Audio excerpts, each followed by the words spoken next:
सोडलं आणि महाराष्ट्रामध्ये येतात, कारण त्यांना महाराष्ट्राची भीती वाटते.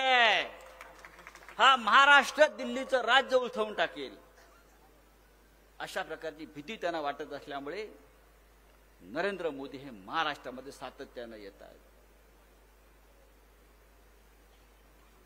आपल्याला ही ऐतिहासिक निवडणूक यासाठी म्हणतो आहे, गेल्या 10 वर्षापासून या देशाचा पंतप्रधान रोज खोटं बोलतोय.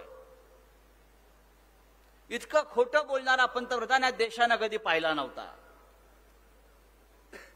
इतकं खोटं बोलतोय. या देशाची परंपरा, या देशाची संस्कृती, या देशाला दिलेली आश्वासनं, या देशाला दिलेली वचनं, या सगळ्याचा विसर त्यांना पडला.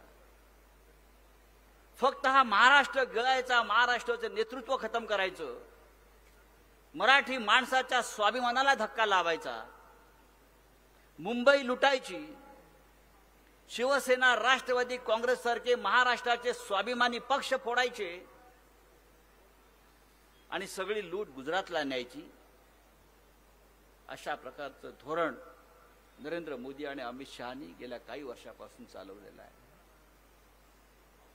छत्रपती शिवाजी महाराजांचा हा महाराष्ट्र, या महाराष्ट्राला इतिहास आहे.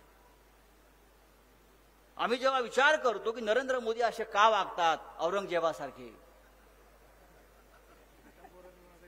काय त्यांनी कोल्हापूरला भाषण केलं, ते असं म्हणतात की उद्धव ठाकरे यांनी औरंगजेबासारख्या काँग्रेसचा हात पकडलेला आहे. तुम्ही स्वतः औरंगजेब आहात नरेंद्र मोदी.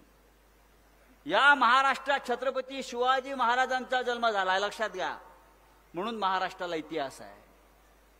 औरंगजेबाचा जन्म गुजरातमध्ये झालेला आहे. हे कोणाला माहित नसेल तर मी सांगतो. गुजरात मधलं जे मोदीचं गाव आहे, त्या गावाच्या बाजूला दाहोद नावाचं गाव आहे. त्या गावामध्ये औरंगजेबाचा जन्म झाल्यामुळे मोदींच्या अंगात औरंगजेब संचारला आणि म्हणून वारंवार ते महाराष्ट्रावर चाल करून येत आहेत. जसा अफजल खान